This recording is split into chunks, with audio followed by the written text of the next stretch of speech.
improve? Mike, through 4 games now, it's generally allowing 20 points in the first half, through the force and the defensive effort. Just great again tonight, right out of the chute. They made 2 of their first 29 shots. Well, again, I got to give the players all the credit. They are paying attention to details, especially when we're game prepping for our opponents, and they're going out executing. I mean, so it's kind of nice to see from a coaching standpoint.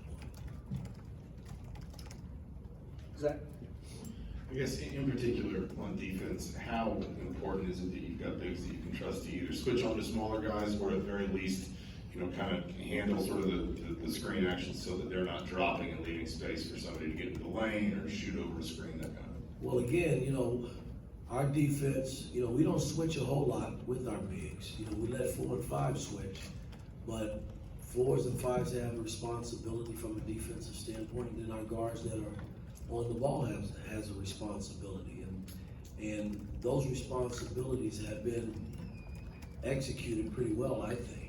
From a pick and roll standpoint, our pick and roll defense has been pretty good because our bigs are active and are able to be up, and we're demanding our guards get into the ball and take onus on guarding the ball. So I mean, it kind of goes hand in hand.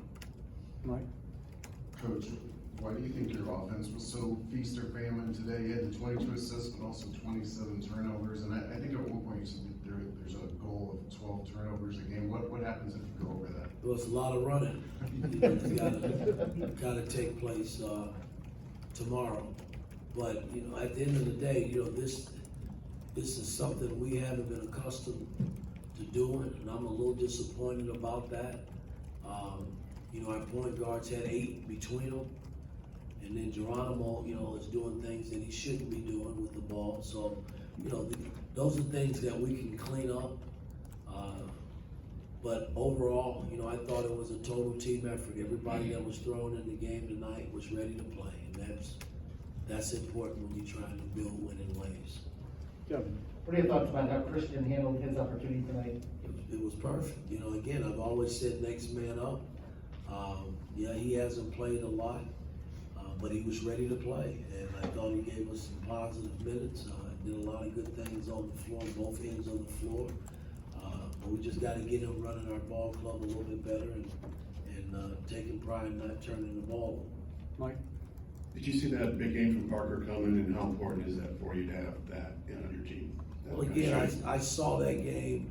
I saw Parker in one of our exhibition games shoot it like that, and I know he's capable. I've seen him in practice do it as well, and he was ready to shoot tonight, which wasn't no hesitation. He caught it and he let it go. And as we move down the road, man, he's going to have to do that for us, along with Miller and guys who do get wide open. Once they got to feel good about it and knock them down. Mike, what do you have to do to get Michael Durr to get going? I know he's had the operation. It looks like he's not in that great a shape. What do you got to do? Well, again, I thought he played well tonight. I really did. He missed some chippies around the bucket, but Mike is a big body, and for us, we need Mike to rebound, plug the hole up, and then when he gets it down there, make plays.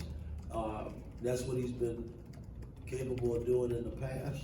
And we got to get him in better shape. But I think for the most part, he played about 15 to 16 minutes tonight. I thought he played some positive minutes. I really did. Just got to rebound better for us. Hey, Coach, hope you're doing well.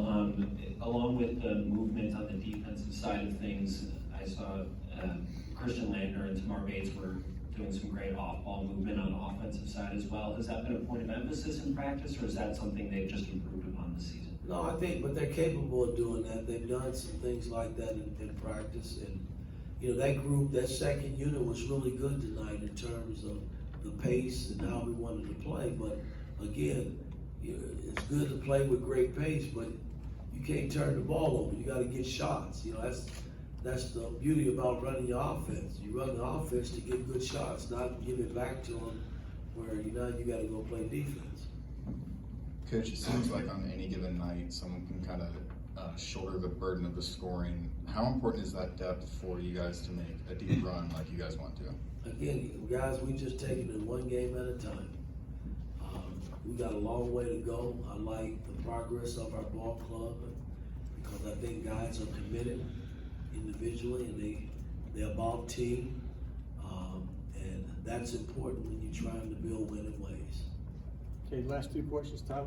Coach, I'm wondering what your process is for watching film. Like after a game like this, when do you like to stop, explain things? How do you try to drill it in that taking something you're watching and being able to apply that when you guys do get on the floor? Well, that's all a part of coaching and playing basketball. I mean, films are a wonderful tool to learn. Sometimes players can't see it on the court when they're out there playing and dribbling and running up and down. But film gives you a tool that when things are not right, you can always show it. And the beauty about the film is it don't lie. It points right to what you're trying to get across to the player, good or bad. So we'll break this tape down, and if I gotta go turnover by turnover, they're gonna see it and know about it. Last question. Coach, what kind of adjustments were you kind of focused on in halftime toward the end of the first half and getting into the second? Well, again, you got a big lead like that, you hold a team that, what was it, 14 points? 14 points. I just tell guys at halftime, man, listen, we've been in this position a few times where, we didn't come out and play like we got the lead. And so I'm always hammering that into them at halftime. You just gotta do the things that got you the lead, and the defensive end was the reason you were in the position you were in. So you gotta stay solid in that area. And I thought we were pretty good the second half for the most part. Okay, Coach, thank you much. Thank you. Thanks, Coach.